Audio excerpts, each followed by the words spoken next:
Una de las figuras más interesantes del sector de los negocios de los años 80, 90 y principios de siglo fue el abogado don Matías Cortés. Matías Cortés, que es catedrático de Derecho Financiero, como sabes. Bueno, teóricamente es el juez quien tiene que determinar la cuantía de la indemnización en los supuestos en que se produzca un ataque. Lo que pasa es que efectivamente en España los niveles de las indemnizaciones que hasta ahora se han fijado por los tribunales no es que sean menores. Uno de los abogados más caros de España, que tuvo entre sus clientes a figuras como el banquero don Emilio Botín, el expresidente de Rumasa don José María Ruiz Mateos o el alcalde marbellí don Jesús Gil y Gil. El señor Matías Cortés también formó parte de consejos de administración de importantes empresas, incluida empresas constructoras como SACIR Vallehermoso. Pero quizá uno de los campos por los que era más conocido era por su vinculación a medios de comunicación. Fue uno de los accionistas fundadores del Grupo 16 y por tanto de la revista progresista Cambio 16 y sobre todo fue miembro del Consejo de Administración del Grupo Prisa durante más de 20 años.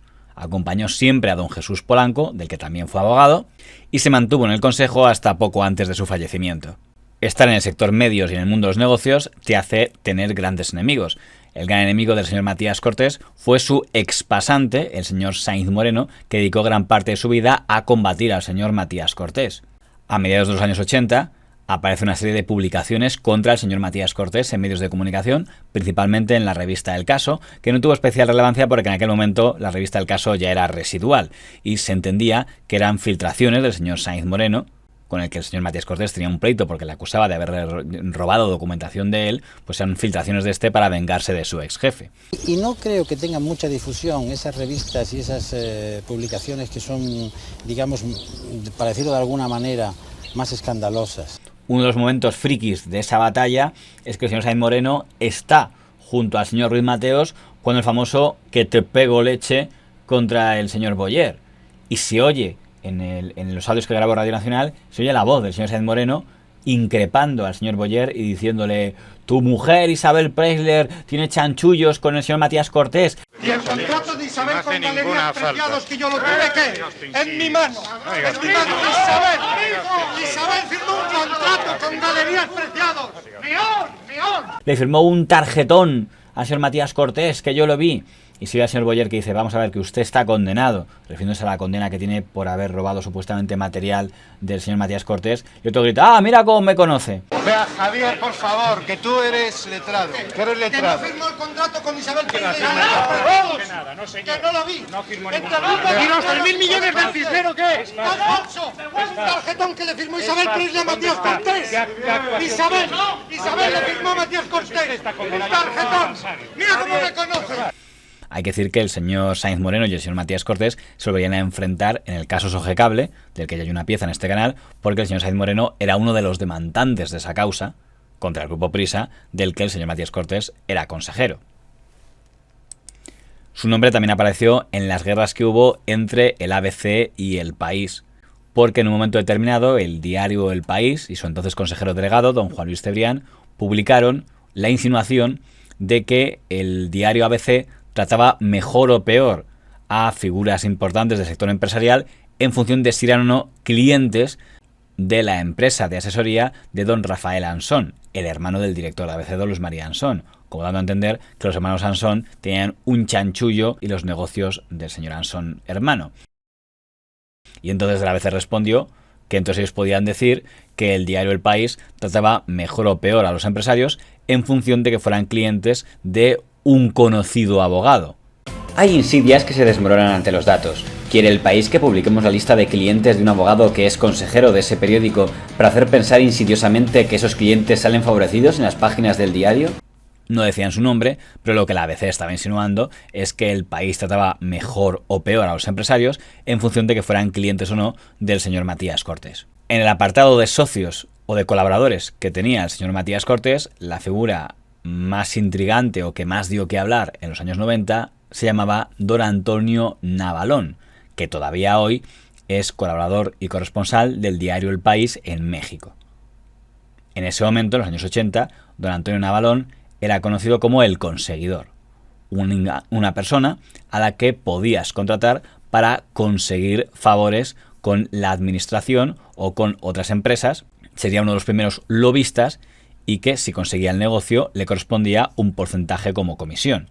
Según don José María Ruiz Mateos, él entregó 1.000 millones de las antiguas pesetas a los señores Navalón y Matías Cortés para que a su vez se los entregaran al presidente del Banco Popular, don Luis Valls, y teóricamente conseguir favores de él.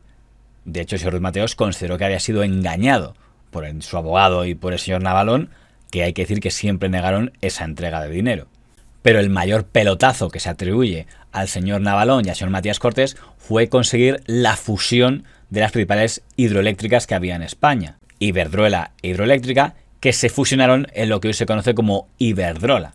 Por haber conseguido esa fusión, y que fuera autorizada por el gobierno, se publicó que cobraron la cifra de más de 7.000 millones de las antiguas pesetas, una cantidad que se habían repartido don Antonio Navalón, el señor Matías Cortés, también el expresidente del gobierno don Adolfo Suárez y también el exministro don Jaime García Añoveros, que como ya no eran cargos públicos, no era ilegal que cobraran comisiones por conseguir aquel negocio. Pero más polémica fue la relación de don Antonio Navalón y el señor Matías Cortés con el Banco Banesto de don Mario Conde. Hay que decir que, según don Mario Conde, él ayudó a financiar al partido político de centro de don Adolfo Suárez, el CDS, pasándole 300 millones de las antiguas pesetas al partido a través del señor Antonio Navalón. Mario Conde, basándose en el libro, quiso que usted fuera a declarar en su juicio a su favor por el tema de los millones que habían ido para el CDS. Sí, bueno, Suárez. Sí.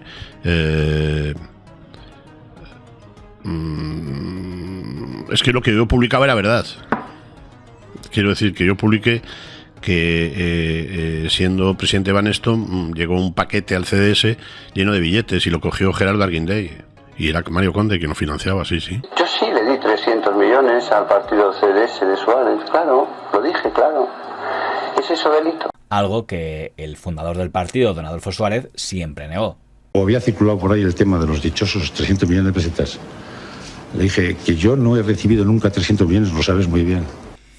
Pero más polémico fue el caso Argencia Trust, porque fue el caso que le costó la primera condena judicial al señor don Mario Conde, presidente del Banco Banesto. El resumen de los hechos es más o menos el siguiente. Cuando se produce la intervención del Banco Banesto en el año 93 y es destituido don Mario Conde como presidente de la entidad y llega la intervención del Banco de España, descubren que el Banco Banesto ha hecho una serie de pagos a distintas sociedades, pero sin que pasen por la contabilidad. Y entiende que detrás de eso puede haber apropiaciones indebidas, porque muchas veces son sociedades que se encuentran en países extranjeros como en Suiza. Conde es condenado por 2 operaciones importantes. En ninguno de los 2 casos, la condena es por haberse quedado con la pasta, él, sino por distraer del banco, o sin dar cuenta al Consejo de Administración, lo que es, en términos penales, una forma de apropiación indebida. Digo porque él siempre ha dicho, me han condenado por una pasta que yo no me he llevado. No, te han condenado por sacar una pasta del banco sin dar cuenta al Consejo de Administración, sin tener la aprobación del Consejo de Administración y abusando de tus poderes. Y uno de los pagos que más llama la atención en esa primera etapa es el pago de 600 millones de las antiguas pesetas a la sociedad Argencia Trust. Es bastante extraño que la primera vez que don Mario Conde acude al Congreso de los Diputados a una comisión y se le pregunta específicamente a quién pagaba, quién estaba detrás de Argencia Trust, dice literalmente que no sabe lo que era y que es que él pagaba a gente, a sociedades sin saber quién estaba detrás. Lo cual no solo es extraño que diga eso, sino la forma en la que lo dijo. No sé si eso se puede saber, pero si se pudiera saber. O sea, usted pagaba, ordenaba por si se pudiera pagos, saber, por mí encantado. Usted ordenaba pagos, pero no sabe a quién. Sí, claro, exactamente eso. Sí. Es esto, bien.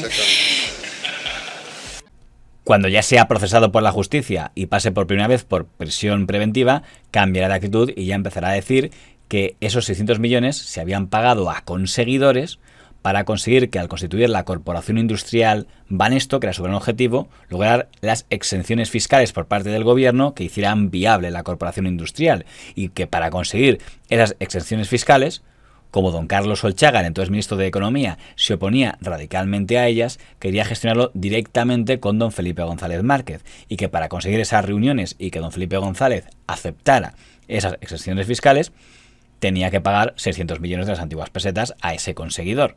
De hecho, se supone que 600 millones eran el primer pago, que habría luego un segundo pago si conseguía inversores para esa corporación industrial.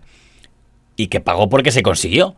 Y se consiguieron esas exenciones fiscales a la corporación industrial Banesto. El primer juez instructor del caso Banesto, que era el juez don Miguel Moreiras, fue destituido después de conceder una entrevista al diario ABC donde deslizaba la idea que a lo mejor esos 600 millones habían ido a parar al Partido Socialista Obrero Español.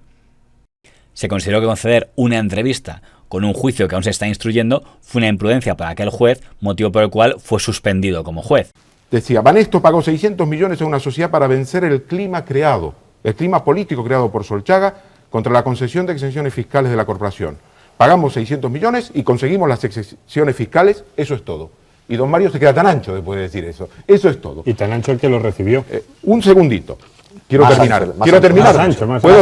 ¿Puedo terminar? Este pago no está autorizado por la Comisión Ejecutiva. Como usted le pierde el número a los ceros, usted actúa de espaldas de la Comisión Ejecutiva. Pagados al Partido Socialista, que es el fondo de todo esto. Y ahora me toca contestar. Ahora me toca contestar y le ruego que por favor me deje contestar. Fueron servicios profesionales contratados a terceros para llevar al convencimiento de la bondad de la creación de nuestra corporación industrial.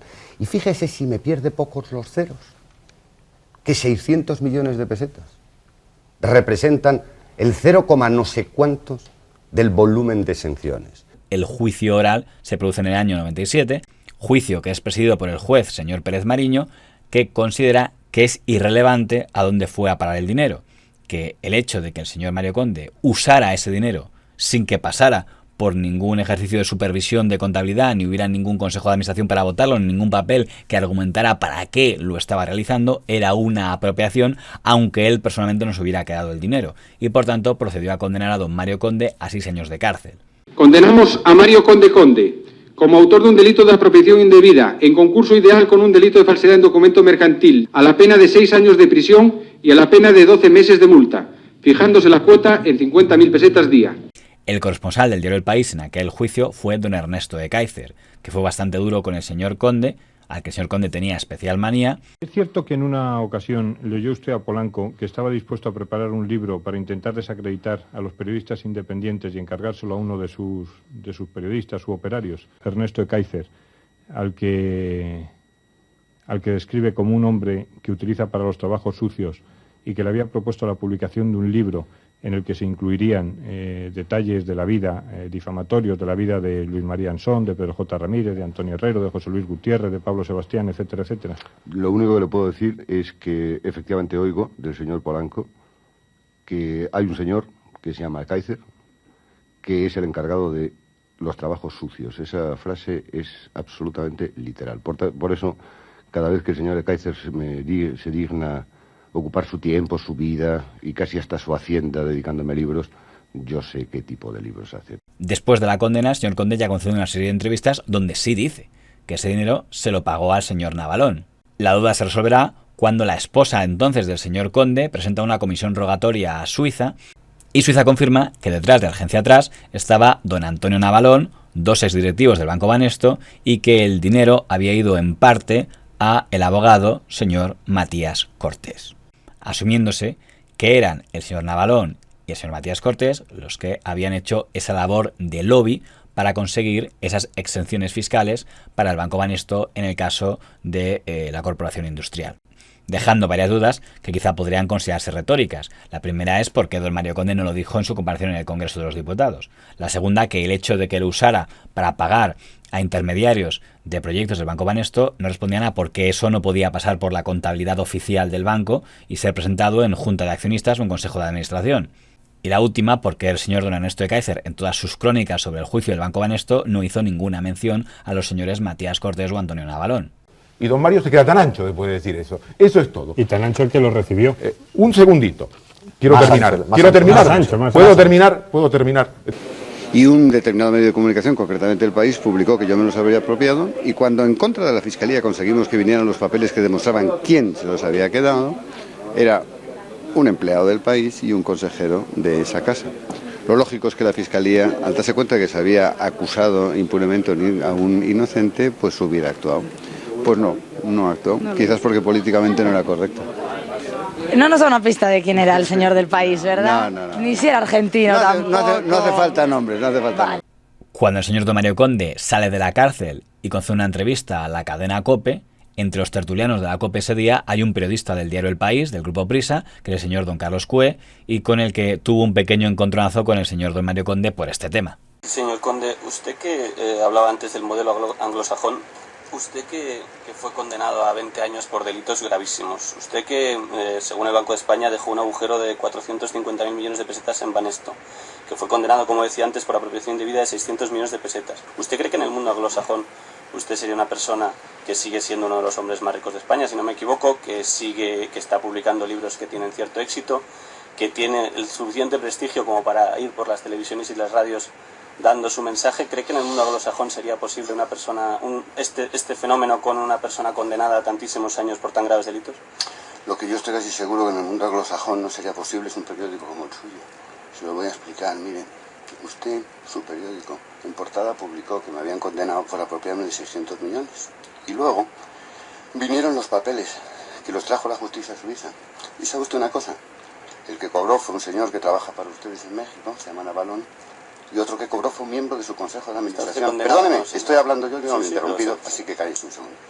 Por tanto, su periódico, dos de las personas que cobraron por lo que ustedes me acusaron a mí pertenecen a su esfera. Uno, miembro de su consejo de administración. Lo que yo creo que eso sí que no pasaría en ningún país anglosajón.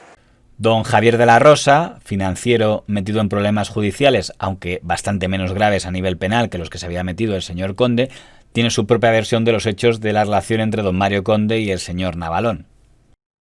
Sí, pero usted tenga en cuenta que Pedro J. no es persona, que Cebrián es persona a lo suyo y ha sido un dominador, ¿eh?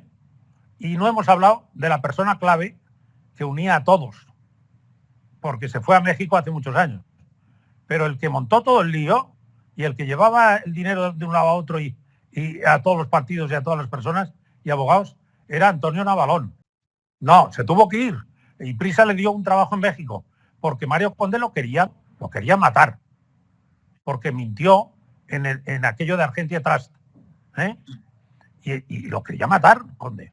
Y entonces él le entró un miedo, un pánico, y nos pidió a los que nos conocía a ver qué podía hacer y tal. Y él se metió con Cebrián y con Polanco y lo llevaron a México y lo instalaron ahí como representante.